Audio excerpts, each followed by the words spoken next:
Então fala você ligado aqui no canal, sou o Eduardo Ferrari. Gente, aqui eu trago informação importante, hein? Que eu tô falando aqui, trazendo no dia a dia aqui, sempre para vocês, informações sobre renovação de contrato, novos jogadores, tem jogador acertado com o Vasco já. Mas sobe o like antes, se inscreve aqui, confirma sua inscrição aqui embaixo, porque é importante aqui pro canal, é de graça. O seu like também é muito importante. E assim, eu vou falar uma parada para vocês aqui do fundo da minha alma. Primeiro, pontuar a declaração do Paulo Brax, né? Saio com a sensação que fiz até mais.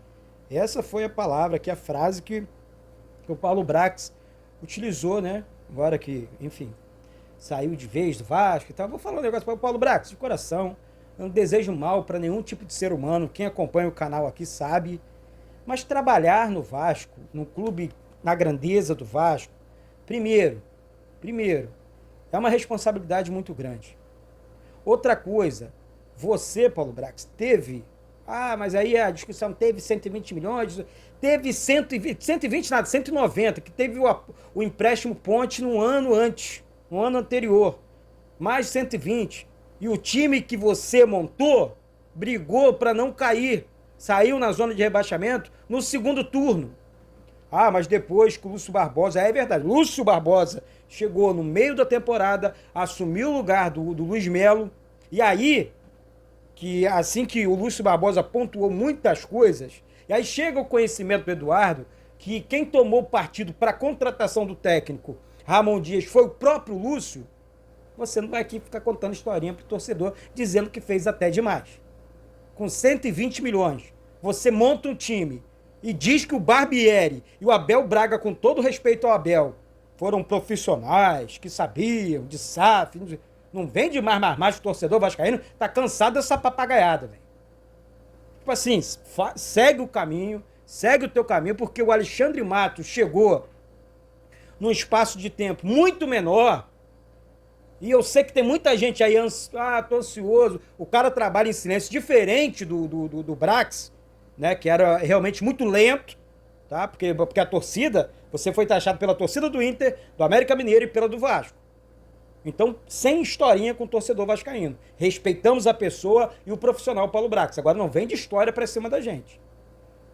Essa que é a grande verdade, né, gente? Então, o cara vem aqui contar, eu saio com sensação de que fiz até demais. Fez demais, sem historinha pra cima da gente. Vamos lá.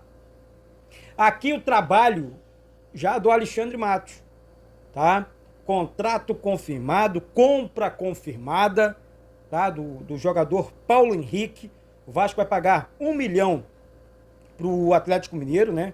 E quem confirmou foi o Rodrigo Caetano, outro dirigente de um outro clube, co-irmão do Vasco, né? Mas sabemos que não podemos misturar a administração do Atlético com a administração do Vasco, né? Porque, porque a torcida é unida, não tem nada a ver. Lá é uma administração, aqui é outra, cada um, sabe? O presidente do Atlético é o bem de lá, o presidente do Vasco é o bem de cá, e é isso. É assim que tem que ser, é assim que é. E o Vasco, na minha opinião, fez uma excelente negociação envolvendo aqui o Paulo Henrique. Paulo Henrique vai assinar contrato até 2025 com o Vasco. É um jogador que foi essencial para o acesso do Vasco, para a permanência do Vasco, para ser mais exato, desculpa. É um jogador que fez o cruzamento para o último gol do Vasco no Campeonato Brasileiro, um lateral rápido, veloz, linha de fundo, sabe das coisas. Gostei demais aqui do trabalho do Alexandre Matos e todo o departamento de futebol, né? O Ramon Dias pediu a permanência do jogador, o Vasco agiu rápido e realmente fechou, na minha opinião, uma compra sensacional, porque esse menino joga muita bola, eu tenho certeza que vai entregar demais na próxima temporada e o Vasco está no caminho certo, tá? Sobre o zagueiro Léo Duarte saindo aqui de um jogador para o outro, tá? Cruzeiro, Grêmio, Bahia também são equipes interessadas no Léo Duarte, mas eu vou falar uma parada para vocês aqui. Isso chegou no conhecimento do Eduardo, é o que eu consegui apurar, tá?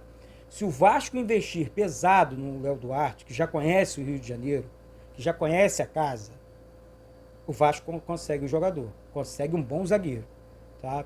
E aí, mesmo ele indo para o Bahia, para o Cruzeiro, depois se o Vasco não fechar essa negociação, não vou mudar a minha opinião.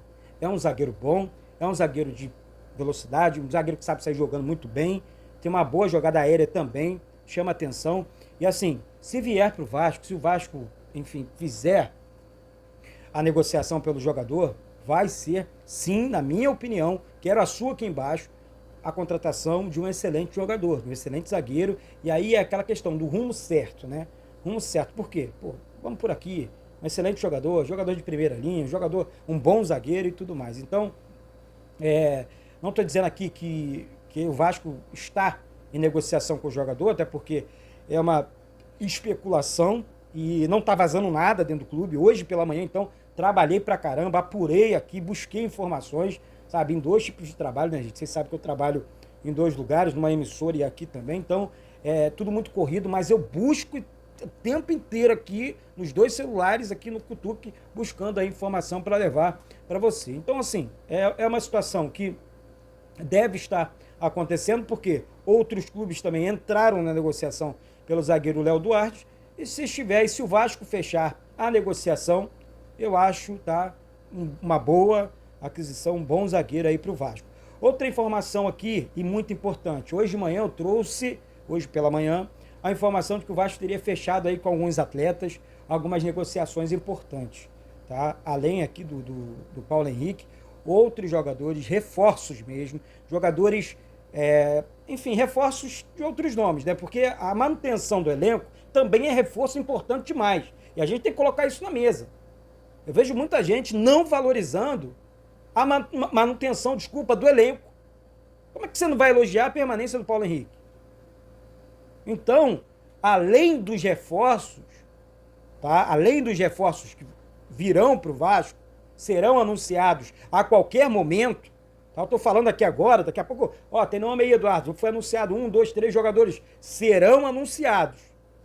Eduardo, são segredos do Alexandre Matos, que trabalha dessa forma. 100%, isso é verdade. Ele trabalha assim. Foi assim no Palmeiras, foi assim nos clubes, no Cruzeiro também trabalhou dessa maneira e sempre deu certo. E eu apoio esse tipo de trabalho. Vazar informação não é legal. Vazar negociação não é legal. Tá? Essa é só a minha opinião. E assim, alguns nomes estão acertados com o Vasco, tá? Esses nomes serão anunciados a qualquer momento pelo Vasco e tem que ser daqui para frente. E outra situação, gente, o Vasco se apresenta, tá, no dia 6 de janeiro, para a pré-temporada no CT Moacir Barbosa, tá? Informação também de momento. Outra situação aqui, envolvendo o volante Souza, tá? Que eu vou repetir, respeito demais o Souza, gosto do Souza, é um excelente ser humano, sensacional, só que o Vasco não vai contar com esse jogador para a próxima temporada. Pelo menos essa é a informação de momento. Amanhã ou depois pode mudar, Eduardo? Pode, como outras negociações já mudaram. Isso é super normal no mundo do futebol. Mas, nesse primeiro momento, o Vasco não vai contar com o Souza. O Souza deve jogar assim num clube da Turquia. O Vasco está atrás de um volante mais rápido, um volante de pegada, aquele chamado primeiro volante, né? Aquele cão de guarda, mas um volante mais moderno. Tem que ter a pegada, mas tem que sair jogando bem, primeiro passe e tal, porque o Ramon Dias joga assim. O Ramon Dias teria indicado alguns jogadores para a posição de meio campo, e o Alexandre Matos no mercado, se não já fechou, eu sou muito suspeito, mas eu acho que esses jogadores, gente, podem me cobrar, esses jogadores já estão fechados com o Vasco. Eu acho que tem um momento certo do anúncio e tudo mais, mas esses jogadores já estão realmente fechados com o Vasco. E uma coisa que o Alexandre faz muito bem é esse tipo de negociação. Então, muita gente, tá repetitivo. Não estou repetitivo. Estou trazendo a informação de momento. O Vasco comprou um jogador, o Jefferson não vai permanecer, o lateral esquerdo, porque o Lucas Piton está voando na lateral do Vasco. O Jefferson entendeu isso. Jefferson é bom lateral, tá? Matheus Julião da base subindo para o time principal, né, para ser o primeiro reserva ali do Lucas Piton, que não vai deixar espaço. Isso ficou muito claro. Na minha opinião, ficou muito claro para mim. Então, o Matheus Julião, nesse primeiro momento, é o primeiro reserva do Lucas Piton. Porque o Jefferson, bom lateral, sabe? Aqui não tem que ir, porque o cara foi embora. Foi embora, assim como o Ivan também deve ir, porque não tem espaço. O goleiro Léo Jardim é sensacional, o Lucas Piton é sensacional na esquerda, e aí tem a briga do Puma com o Paulo Henrique agora. É assim que se forma um time competitivo, beleza? Vamos com tudo, Um beijo no coração de todos vocês e saudações vascaínas.